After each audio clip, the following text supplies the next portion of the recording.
chargé d'études patrimoine industriel au service de l'inventaire du patrimoine de la région Haute-Normandie, pour encore peu de temps, parce que voilà, la Normandie.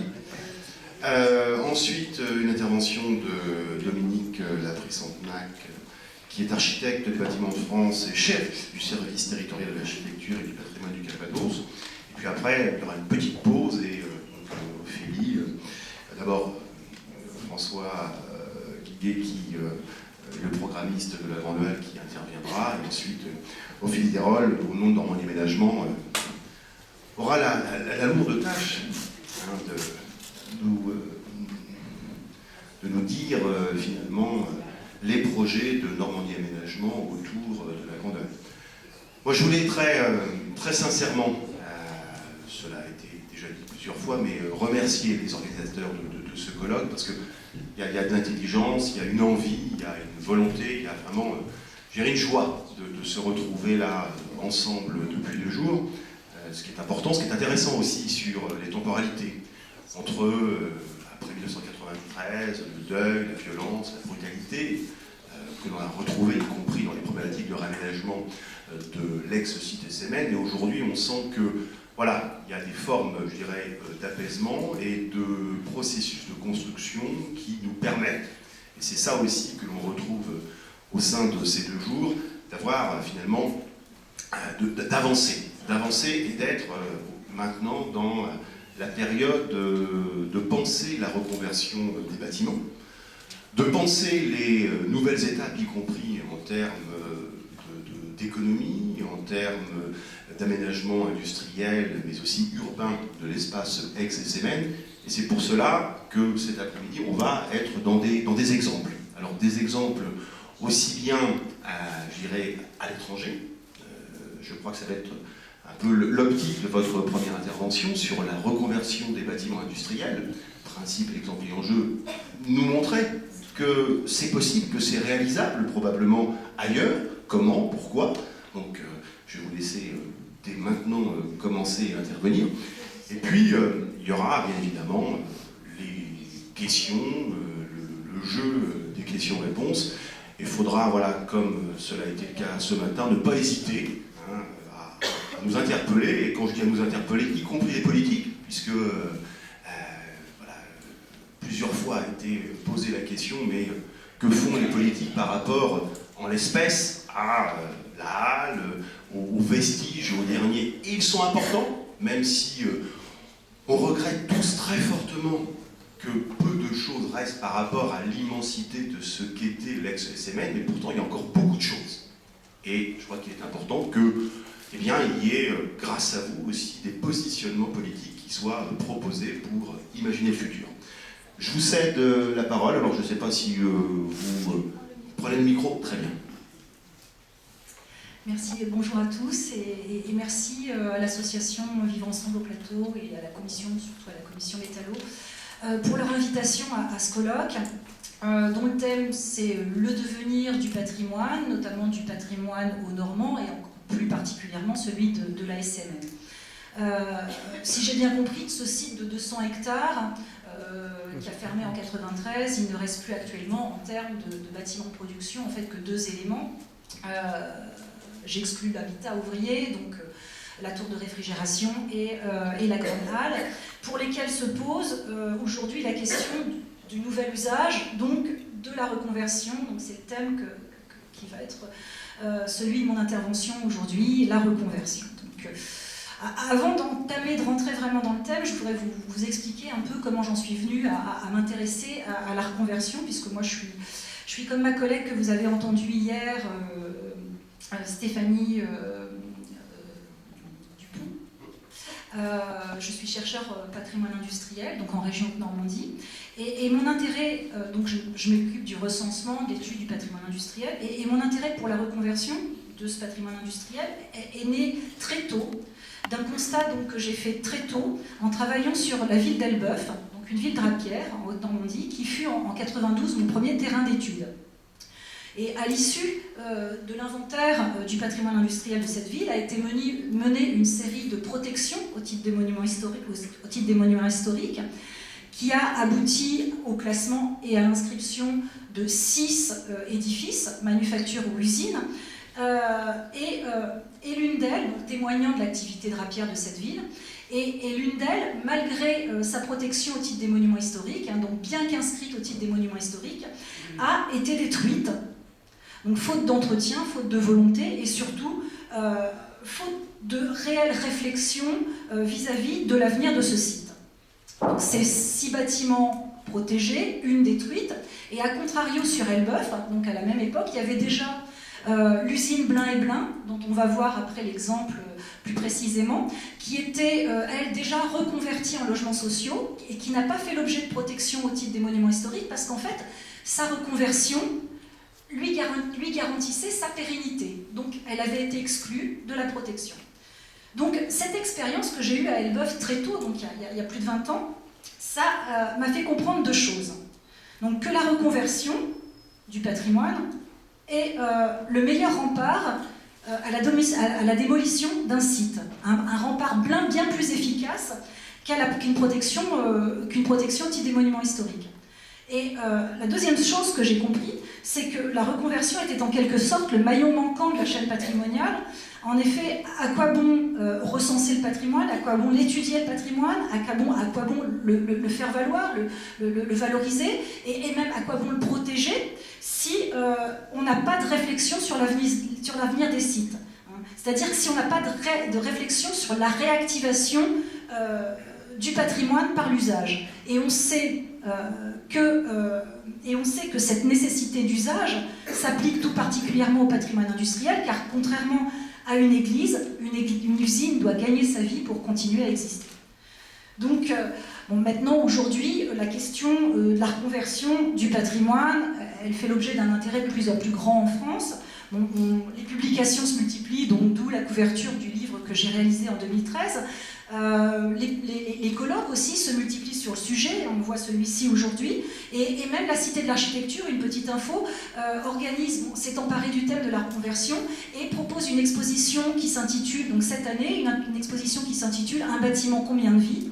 qui a lieu jusqu'en septembre, et donc qui laisse une large place au patrimoine industriel reconverti.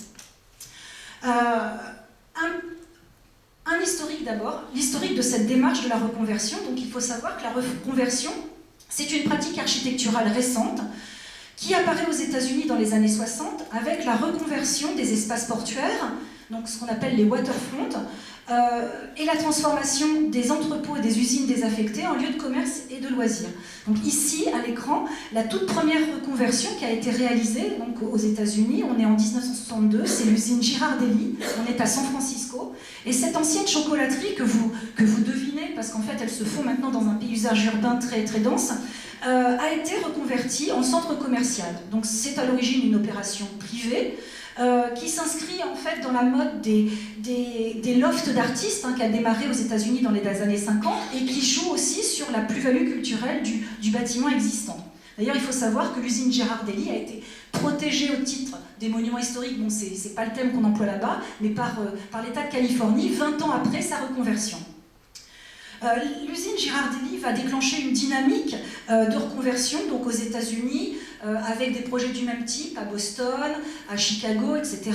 Et va aussi être exportée outre-mer, en Angleterre, avec la reconversion des docks Sainte-Catherine, donc en 1973, qui est un premier aussi, donc en Angleterre, une première étape de la reconversion de ce patrimoine industriel. Ici, ce sont des entrepôts portuaires. En France, à la même époque, donc 1973, qu'est-ce qui se passe en France ? On commence à peine à s'intéresser au patrimoine industriel. Donc cette image, effectivement, qui montre le tout début, en fait, un événement qui a été important, puisque la prise de conscience vis-à-vis de ce patrimoine industriel est véritablement amorcée par la destruction des Halles de Baltard à Paris en 1973. Et effectivement, le sacrifice de ce chef-d'œuvre de l'architecture métallique du XIXe siècle, sur l'autel de la consommation de la modernité, puisqu'à son emplacement, on va construire un centre commercial, le Forum des Halles, et une gare RER en sous-sol, va vraiment faire évoluer les mentalités. Mais en fait, il faut attendre la fin des années 1970 pour que les premières reconversions de bâtiments industriels voient le jour en France. Et ce sont les opérations menées par les architectes Bernard Reichen et Philippe Robert à la demande des villes et des offices HLM sur les usines textiles Leblanc à Lille, que vous voyez ici à l'écran, et Blin à Elbeuf, dont on en parlera un peu plus en détail tout à l'heure, donc qui seront reconvertis en logements sociaux.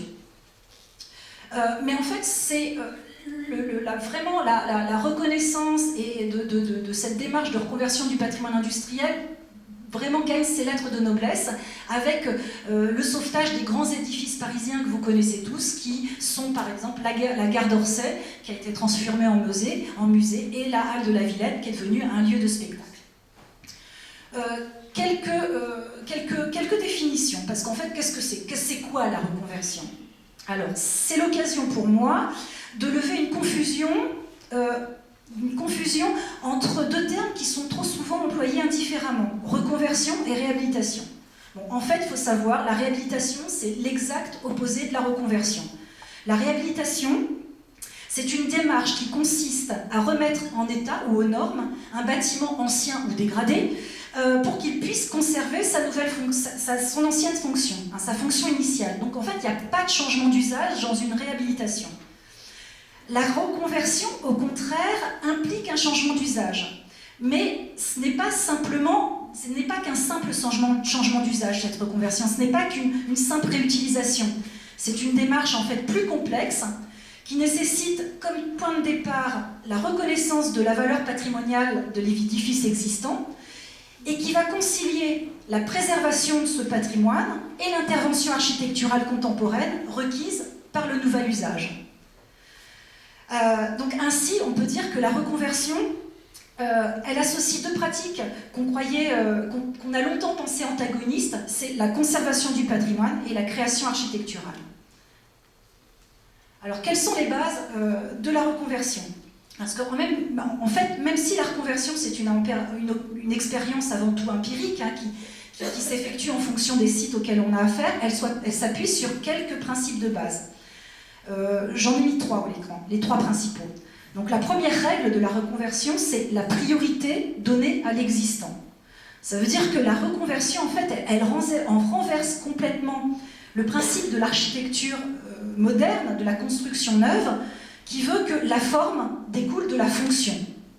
Dans une reconversion, c'est l'inverse qui s'impose, c'est la forme existante, donc du bâti en place, qui dicte la nouvelle fonction et non le programme. Donc le programme, lui, est une variable qui doit s'adapter, s'ajuster au bâti existant. La deuxième règle en matière de reconversion, c'est la compréhension du bâti existant. C'est-à-dire qu'il faut que les équipes de maîtrise d'œuvre et de maîtrise d'ouvrage aient une connaissance fine du site, de son histoire, de ses fonctions antérieures, du processus qui s'y déroulait, du processus industriel qui s'y déroulait, pour qu'on puisse saisir l'esprit du lieu et qu'on puisse préserver ainsi l'authenticité du site. Et puis la troisième règle en matière de reconversion, c'est la lisibilité des interventions contemporaines pour qu'il n'y ait pas d'ambiguïté entre ce qui préexiste, l'ancien, et ce qui va être créé, le nouveau. Donc à l'intérieur de cette démarche, il y a tout un tas d'interventions qui restent possibles pour les architectes. Construire à l'intérieur de l'existant, bon, c'est sur le principe de la boîte dans la boîte. Greffer des nouveaux bâtiments sur les anciens, donc devant, dessus, derrière, ou agir en négatif, c'est-à-dire en créant des vides et des retraits, ce qui est possible, voire nécessaire, quand il y a trop d'espace disponible. Le degré d'intervention aussi est varié. Il va de la restauration soigneuse des parties existantes, surtout quand celles-ci sont protégées au titre des monuments historiques, à la stratégie de délabrement contrôlé, qui est une démarche où le processus d'érosion du bâtiment est volontairement mis en scène. Donc j'ai choisi cette image du lieu unique à Nantes, qui illustre parfaitement ces deux parties, avec la restauration de la tour-lanterne, et puis l'intervention minimaliste de Patrick Bouchin sur l'atelier qui lui est contigu, où là on voit que les stigmates du temps sont vraiment conservés comme témoignage du passé, notamment autour des ouvertures. Vous voyez que, sur l'image qu'il a vraiment conservé toutes les traces sans les gommer. En fonction de... Comme vous le savez tous, L'architecture industrielle a produit durant toute son histoire toute une typologie de bâtiments qu'on peut répartir en deux grandes familles. Les bâtiments fonctionnalistes, ce sont des bâtiments qui ont une forme spécifique induite par leur fonction. Donc, en gros, l'enveloppe est construite sur mesure. Donc, c'est le cas, par exemple, des usines textiles à étages, ou plus encore des usines machines, où les bâtiments sont de véritables objets techniques. Alors là, je pense aux hauts fourneaux, par exemple. Et puis, à côté de cette famille des bâtiments fonctionnalistes, il y a les bâtiments rationalistes. Ce sont les bâtiments qui ont des formes génériques et qui sont utilisés par de nombreux secteurs d'activité. Et c'est le cas notamment des bâtiments en chaîne et des grandes halles. Donc, en fonction de leur morphologie, tous ces bâtiments se prêtent plus ou moins bien à des programmes de reconversion. Et voilà ces exemples de reconversion en fonction des typologies.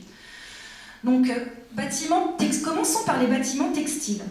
Alors, les usines textiles, grâce à leur haute façade vitrée et à leurs étages bien éclairés, et surtout à leur localisation en milieu urbain, ont été les premières à faire l'objet d'opérations de reconversion en France. Donc elles se montrent particulièrement aptes à devenir des logements, à devenir des bureaux ou encore des établissements d'enseignement. Donc ici, l'exemple de l'usine Blin et Blin, dont je vous ai parlé, qui est une opération emblématique, puisque c'est la première opération de reconversion qui a été réalisée en région Haute-Normandie, la deuxième en France, et surtout parce que c'est une opération de très grande envergure. Vous voyez le site, là, cette photo aérienne de ce site, en 1950, donc un complexe industriel qui occupe 2 hectares en plein centre-ville. Donc quand l'usine ferme en 1975, la municipalité se retrouve face à une vaste friche dont elle ne sait que faire, mais dont elle veut vraiment protéger l'intégrité, puisqu'elle considère vraiment cet ensemble comme du patrimoine, et elle a l'idée d'un programme de logement social. Donc elle confie la maîtrise d'ouvrage à l'OPAC et la maîtrise d'œuvre au cabinet Reichen et Robert, qui vient juste de livrer l'opération de l'usine Leblanc à Lille à la fin des années 70. Alors ce que propose le parti architectural, que propose Reichen et Robert, c'est d'abord de dédensifier le site. Vous l'avez vu sur la photo aérienne, c'est un site extrêmement dense, densément bâti, et donc il va falloir détruire partiellement certains bâtiments pour pouvoir dégager des espaces libres, des circulations, pour pouvoir aussi dégager les façades de ces bâtiments à étages qui, eux, sont tous conservés pour devenir les lieux des nouveaux logements. Donc on voit très bien comment ils ont réinventé ce site en détruisant notamment une grande partie des bâtiments en chède, et les parties restantes des bâtiments en chède vont servir de parking couvert, les bâtiments à étages étant tous conservés. Donc on voit là ces bâtiments à étages après reconversion en logement. Donc l'idée, ça a été de Reichen et Robert de conserver au maximum la qualité des façades, donc toucher au minimum à ces façades, donc vous voyez la qualité architecturale, pour introduire des logements en partie haute et des rez-de-chaussée et des commerces en rez-de-chaussée. Donc avec quelques modifications néanmoins, puisqu'ils ont viabilisé les combles, donc on voit qu'il y a des Velux, il y a des terrasses qui ont été aménagées, et puis en rez-de-chaussée des arcades pour faire des passages couverts. À l'intérieur, il y aura beaucoup plus de travaux de gros œuvres, parce qu'il faut renforcer toute la structure, refaire tous les planchers, et donc on voit ces 2 photos montrent comment en fait on a vidé les bâtiments pour refaire en fait en quelque sorte toute le gros œuvre à l'intérieur. Donc tout ça pour des questions de normes et de sécurité incendie et de résistance aux charges. On voit aussi comment a été traitée la cheminée, mais là, comme c'est pas le propos et que je ne veux pas prendre trop de temps, donc la cheminée a été intégrée au jardin d'enfants, donc traitée sur le style donjon médiéval. Et alors, à l'intérieur, qu'est-ce que ça donne ?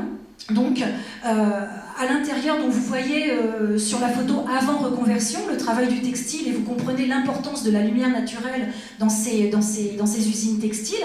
Et on voit aussi que la reconversion en logements sociaux ne tire pas complètement profit de la générosité et de la qualité de l'espace disponible.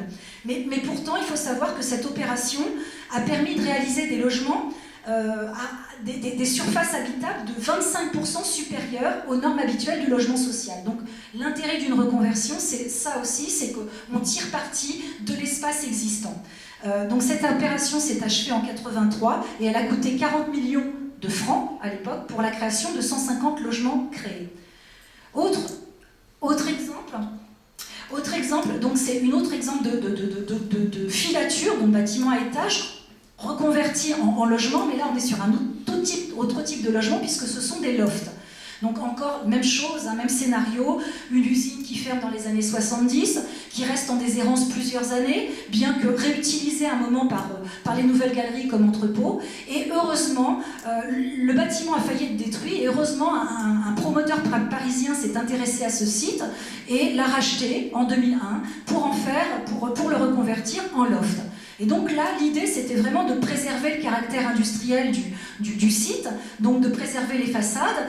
Bon, il y aura quand même eu l'obligation de transformer le bâtiment pour pouvoir faire pénétrer la lumière naturelle et afin que tous les appartements bénéficient de cette lumière naturelle. Donc ils ont percé le bâtiment en son centre, ils ont éventré le bâtiment pour vraiment faire cet atrium qui permet de faire parvenir cette lumière naturelle au cœur de l'ancienne usine. Et puis ça permettait aussi, on est vraiment en milieu urbain, ça permettait de diminuer l'aspect massif de ce site.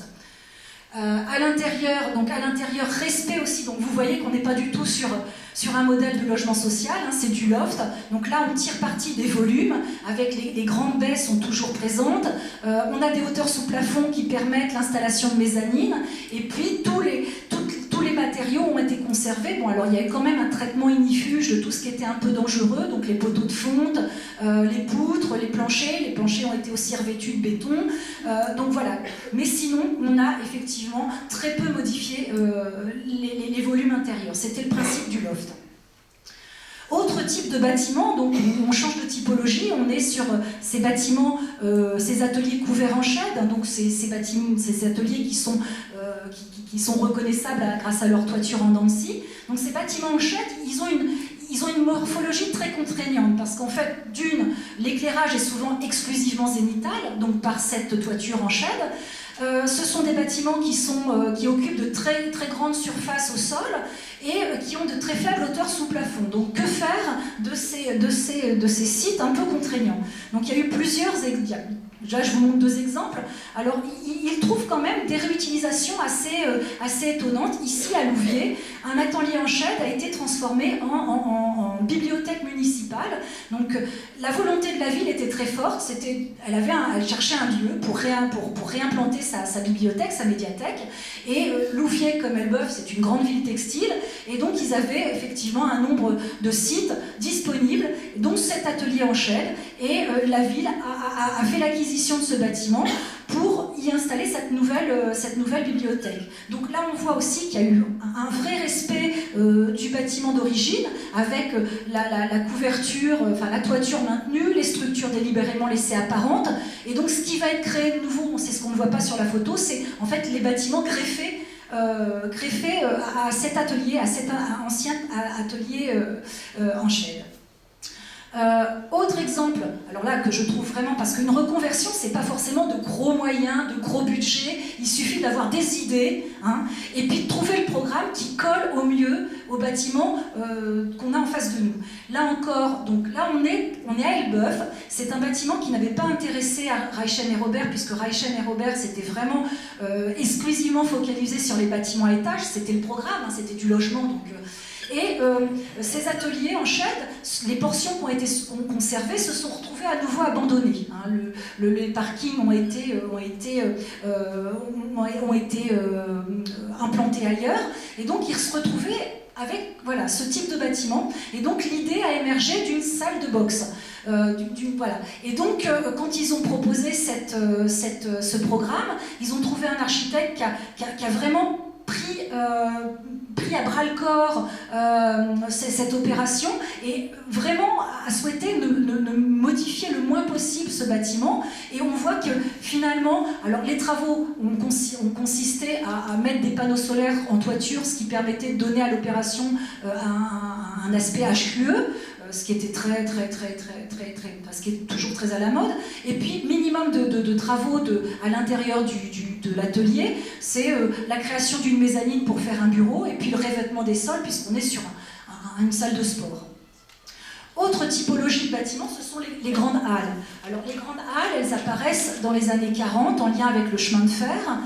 Ce sont des bâtiments aussi qui ont une typologie particulière. Ce sont des bâtiments qui ont une très grande surface, tant au sol qu'en hauteur, et qui aussi se caractérisent par une très grande robustesse au point qu'on peut y associer des ponts roulants.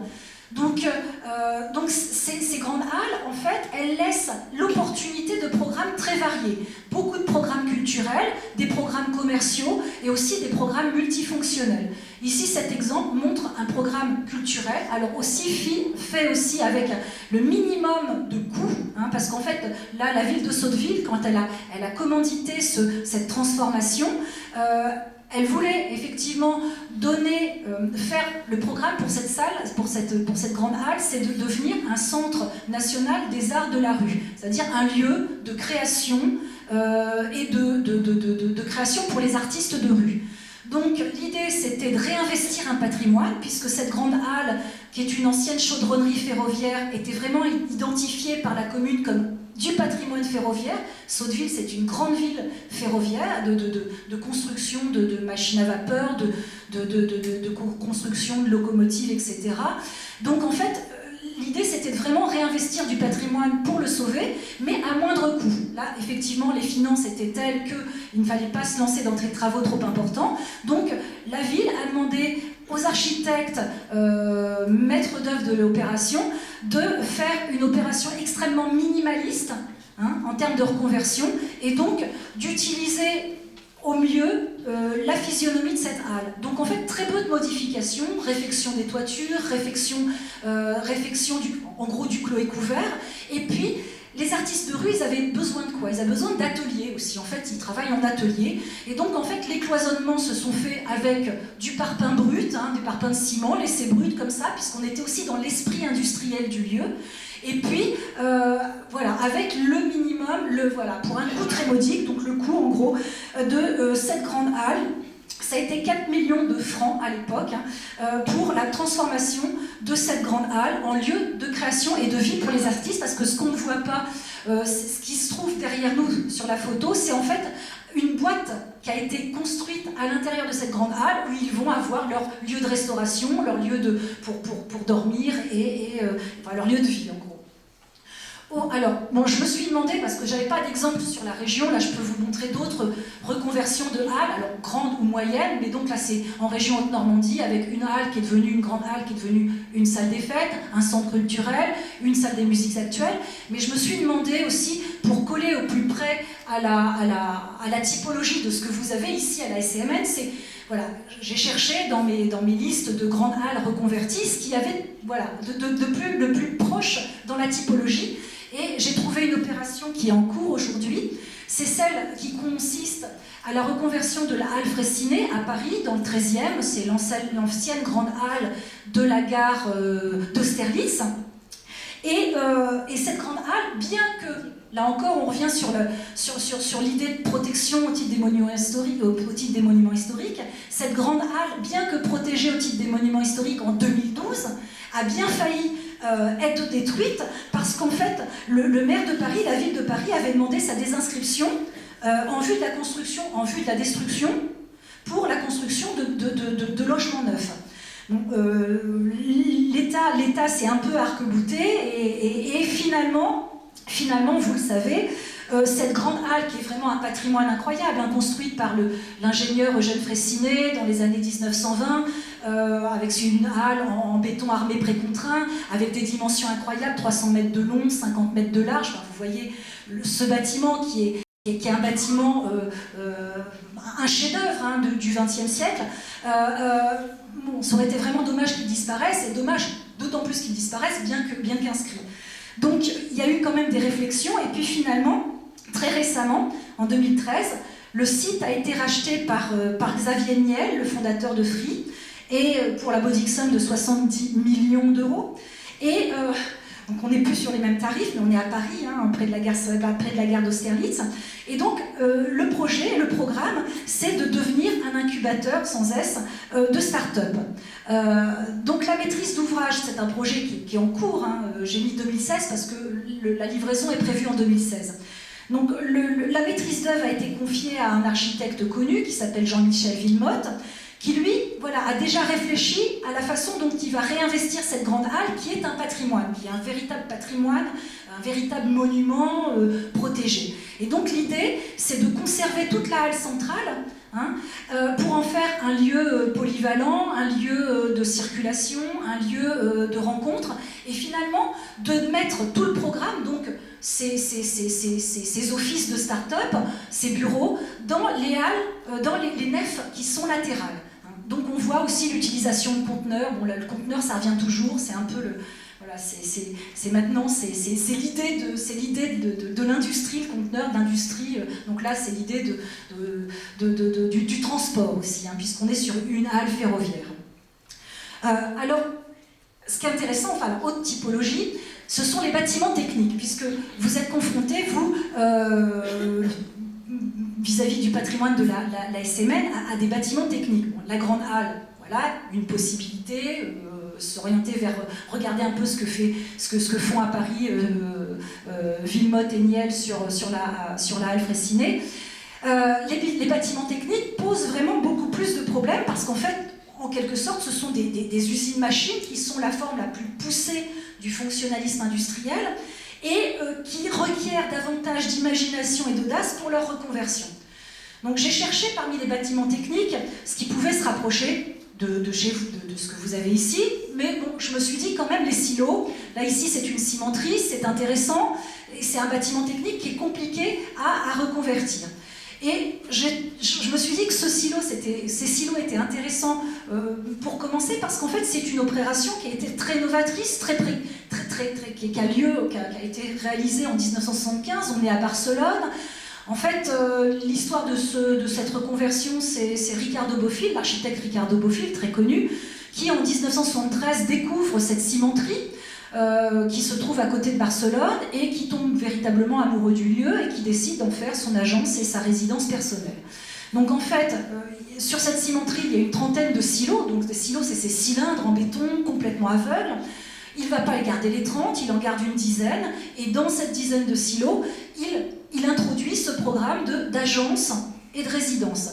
Et donc vous voyez comment il a conservé à la fois le caractère, l'esprit industriel du lieu en maintenant les volumes, en maintenant les matériaux bruts et en maintenant aussi les équipements, enfin ces équipements techniques en place, puisqu'on voit sur la photo de droite que l'agence, dans son agence, on a encore ce qu'on appelle les mamelles de ces silos qui sont bien visibles.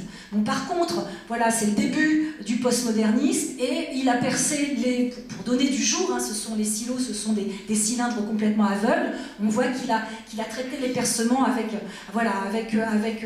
un style un peu néo-gothique et qui annonce tout le travail postmoderne de Ricardo Bofill. Autre exemple de silo, comment on peut s'emparer de ce patrimoine assez compliqué, de ces silos complètement aveugles, avec une opération ici au Danemark, à Copenhague, où là les architectes, un cabinet assez connu qui s'appelle MVRDV, qui est un cabinet hollandais, qui est assez brillant et qui a trouvé, alors plutôt que mettre là le programme, c'est aussi du logement, mais du logement haut de gamme, alors plutôt qu'introduire ces logements à l'intérieur de ces silos, ce qui aurait pu être le cas, puisque les silos, ils ont un diamètre, je ne me rappelle plus du diamètre, mais c'est hauteur 42 mètres, c'est vraiment énorme, et ils se sont dit, l'intérêt c'est aussi qu'on puisse effectivement avoir une vue sur l'environnement de ces silos, qui est un environnement portuaire, ce sont des silos maritimes, et donc ils ont greffé sur une structure en porte-à-faux 80 logements que vous voyez ici, et ils ont réutilisé, alors à l'intérieur les silos sont entièrement vides ou pas complètement, puisqu'en fait toutes les circulations se sont faites, vous voyez l'image en bas à gauche, là ils ont retraité l'intérieur de silos pour faire toutes les circulations pour desservir les différents appartements. Donc voilà une belle opération. Et une opération plus modeste sur du patrimoine technique, c'est une opération dans ma région, à Verneuil-sur-Ave, sur un petit silo à grains, qui était en déshérence aussi, qui était squatté par les jeunes, et il y avait une volonté, alors c'est une opération qui est portée par la communauté de communes, une volonté de créer une nouvelle MJC. Et donc ils ont eu l'intelligence de dialoguer avec les jeunes, qui allaient être les futurs usagers, en disant vous la verriez où votre MJC? Et les jeunes ont tous dit nous on souhaite déjà ce silo, on veut que ce soit le silo. Et donc ils ont été écoutés par les politiques, et les politiques ont mené cette opération. Et donc la partie halle, puisqu'en fait vous voyez la partie silo qui est à gauche, était poursuivie par une halle. Donc la partie halle est devenue, abrite maintenant les salles de musique, de multimédia, cafétéria, enfin tout ce qu'on peut trouver dans une MJC. Et puis c'était que faire de ces cylindres? On ne pouvait pas y placer des salles, des salles de réunion. Donc en fait, il y avait la demande des jeunes qui voulaient un mur d'escalade. Et donc ça a été, voilà, on transforme ces cellules en murs d'escalade. On continue. Alors voilà, je me suis dit, bon, les silos, ça va les intéresser, mais collons au plus près de ce patrimoine bas-normand, de cette tour de réfrigération. Donc j'ai cherché dans mes petits papiers aussi, de tour de refroidissement, qu'est-ce que j'ai? Et j'ai trouvé un exemple en Allemagne, à Kalkar, d'une ancienne centrale nucléaire. Alors je vous rassure, elle a été construite en 86, mais elle n'a jamais fonctionné pour des raisons politiques, d'opposition politique. Et donc, il y a un investisseur hollandais qui a racheté le site pour 50 millions d'euros et qui en a fait un centre de loisirs. Donc, alors pourquoi est-ce qu'il a racheté? Alors pourquoi est-ce qu'on lui a vendu le site? C'est parce qu'en fait la destruction de ce site était beaucoup plus chère que l'achat et la reconversion. Donc en fait, l'idée, on lui a laissé librement cette opération, on lui a laissé faire librement cette opération de reconversion. Donc centre de loisirs. Donc maintenant, là, cette ancienne centrale nucléaire qui n'a jamais fonctionné s'appelle Wonderland Kalkar, donc c'est vraiment le parc Disney de l'Allemagne. On est en Westphalie du Nord.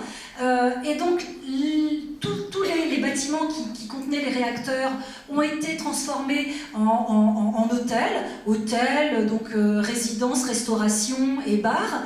Et puis la tour de refroidissement, elle, a été réutilisée pour servir de manège et de murs aussi, bon, voilà, et de murs d'escalade. Donc avec un travail aussi sur la présentation de cette tour qui sert aussi de mur peint. Donc là, vous pouvez regarder aussi, il y a beaucoup d'exemples de tours de refroidissement qui sont remis vraiment bien dans le contexte de leur environnement. Je pense qu'il y en a beaucoup, j'en ai trouvé pas mal en Afrique du Sud, où des anciennes tours de refroidissement de centrales électriques peu utilisées qui servent effectivement de lieu où on va peindre des choses concernant l'apartheid, des choses comme ça. Donc ça reste des signaux, mais ils peuvent aussi avoir leur utilité.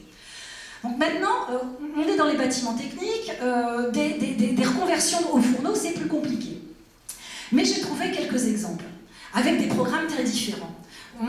On retourne en Allemagne. Alors bien sûr, vous connaissez tous ce site, l'usine sidérurgique de Völklingen, qui, je vous le rappelle, a été la première usine à être inscrite sur la liste UNESCO en 1994, qui effectivement a fait l'objet d'une reconversion en centre culturel et parc de loisirs. En fait, centre culturel, c'est vraiment quasiment un musée de site. Donc le programme étant un musée de site, ils ont effectivement, tous les éléments techniques ont été préservés parce qu'en fait, il y a un discours pédagogique puisqu'il s'agit de montrer à tous les visiteurs toutes les étapes de la fabrication de l'acier. Donc là, effectivement, on a conservé tous les éléments à cette fin pédagogique. Bien sûr, avec des interventions architecturales, puisqu'on est quand même sur un lieu qui maintenant accueille du public. Donc vous imaginez qu'on n'a pas les hauts fourneaux, qu'on n'a pas tous ces éléments, la coquerie, etc., qui sont à l'état d'origine.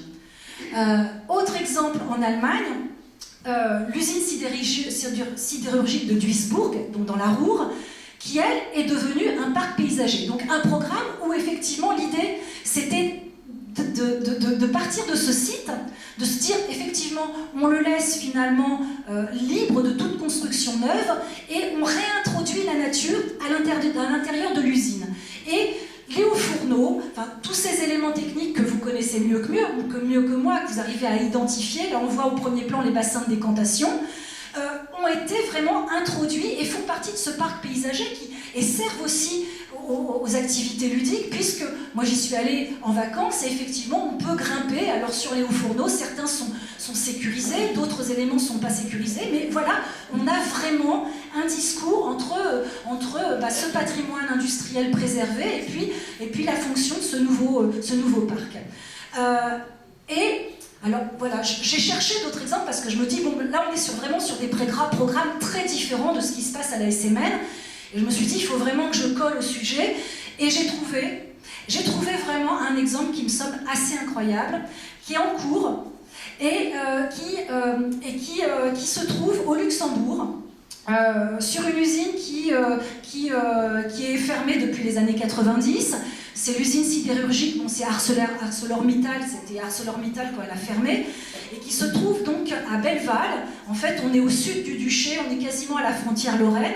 Donc là, vous voyez ce site, c'est une photo en 91, elle n'avait pas encore fermé, donc exactement le même type de bâtiment et de site que vous avez ici.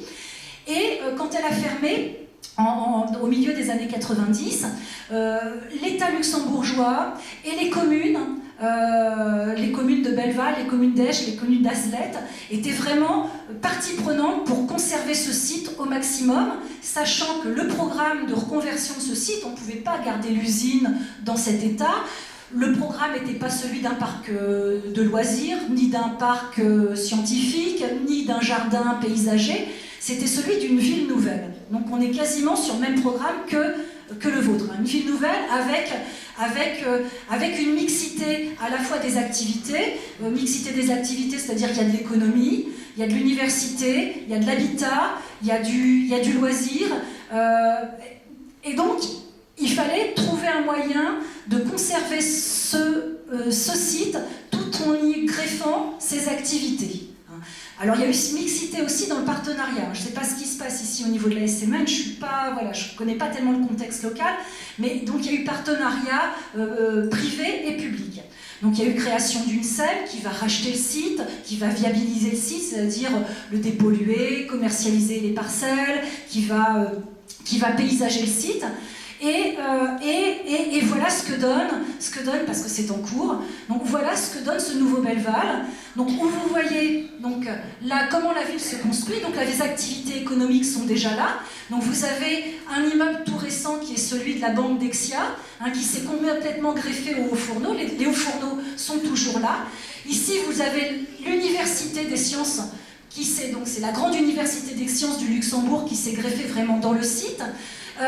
Donc vous voyez aussi qu'il ne reste pas que les éléments techniques, mais la grande halle, là, qui était la halle des générateurs, va devenir la nouvelle cité des sciences, un genre de qui correspond, qui répond aussi à l'université des sciences. C'est une cité des sciences avec tout le travail que vous voulez faire vous sur la grande halle, puisqu'il y a aussi tout un mémoriel sur l'activité de cette usine sidérurgique. Là, il y a une autre halle. Alors, qui servait au mélange du minerai et du coke pour alimenter les hauts fourneaux, qui va servir aussi de bibliothèque pour l'université. Là, ici, les vestiaires, c'était les vestiaires de l'usine qui accueillent déjà une pépinière d'entreprise. Voilà, et en fait, même la voie surélevée qui servait à l'alimentation des équipements est maintenue, des hauts fourneaux, est maintenue et sert de voie piétonnière et de voie cyclable. Donc voilà, avec cette usine d'Esch-Belleval, enfin ce site de Esch-Belleval, je pense que c'est vraiment, voilà, c'est quelque chose de très, très précurseur, de très d'exemplaire, d'ambitieux. Bon, alors les moyens sont ceux du Luxembourg, pas forcément les mêmes que les nôtres, mais je trouve qu'il y a vraiment... C'est culotté comme projet, c'est culotté de faire accepter ça, c'est-à-dire que le patrimoine vraiment technique coexiste avec ces constructions neuves. Alors l'habitat, c'est un peu l'inverse qui s'est passé chez eux, c'est qu'ils ont plutôt sacrifié l'habitat ouvrier pour préserver les éléments techniques. Bon, tout n'a pas été détruit en termes d'habitat ouvrier, mais vraiment les éléments techniques ont été préservés. Donc, pour terminer, parce que je pense qu'il me reste très très très peu de temps. Théoriquement c'est terminé, mais on vous entend et on vous écoute avec tellement de plaisir. Non mais alors, encore une minute ou deux. Alors juste une minute, en fait, c'est les enjeux de la reconversion. Alors le premier enjeu de la reconversion, c'est quoi? C'est l'enjeu culturel et patrimonial, hein, puisque on le sait, quoi, la reconversion, ça permet la préservation de notre héritage culturel en lui donnant une nouvelle vocation, bon, à condition bien sûr de ne pas être trop dogmatique et d'accepter quelques libertés vis-à-vis de l'existant. Hein. Il ne faut pas être trop défenseurs du patrimoine, à vouloir tout conserver tel que c'est, parce qu'en fait, c'est pas possible de conserver un bâtiment exactement tel qu'il l'était. Il faut savoir le réinventer. L'enjeu économique, il est moins connu, mais il est bien réel. En fait, il y a beaucoup d'études qui montrent que la reconversion s'avère souvent moins coûteuse que la démolition, suivie d'une construction neuve, surtout si on tient compte du coût énergétique occasionné par la démolition et la production de matériaux pour les nouveaux bâtiments. En sachant qu'en plus, le différentiel entre reconversion et construction neuve est supérieur si on tient compte de la plus-value des matériaux existants, des matériaux anciens, de leur mise en œuvre, et puis si aussi on tient compte de la valeur symbolique et patrimoniale du bâti existant. Bon, l'enjeu en termes de développement durable, c'est évident aussi, c'est que le fait de réutiliser un bâtiment existant est en soi un acte durable, hein, et puis aussi c'est toute la politique, la nouvelle politique urbaine de reconstruire la ville sur la ville, d'éviter l'étalement urbain. Et puis l'enjeu aussi, c'est l'enjeu en termes de requalification des quartiers, c'est qu'on voit bien qu'une reconversion, c'est pas la reconversion d'un bâtiment, c'est souvent la reconversion d'un territoire plus vaste, et on voit qu'à l'intérieur de ces territoires plus vastes, une reconversion d'un bâtiment va jouer comme un levier économique pour la dynamisation de ces quartiers. On a parlé tout à l'heure, ce matin, de l'île de Nantes, c'est effectivement le cas. Et à Rouen, c'est le cas dans le quartier Lusigny, qui est aussi un quartier qui se reconvertit autour de son patrimoine industriel, où il y a construction neuve et préservation de patrimoine industriel. Et même chose au Havre, et je pense que toutes les villes ont ce type de problématique. Désolée d'avoir été... Non, pas du tout. Merci.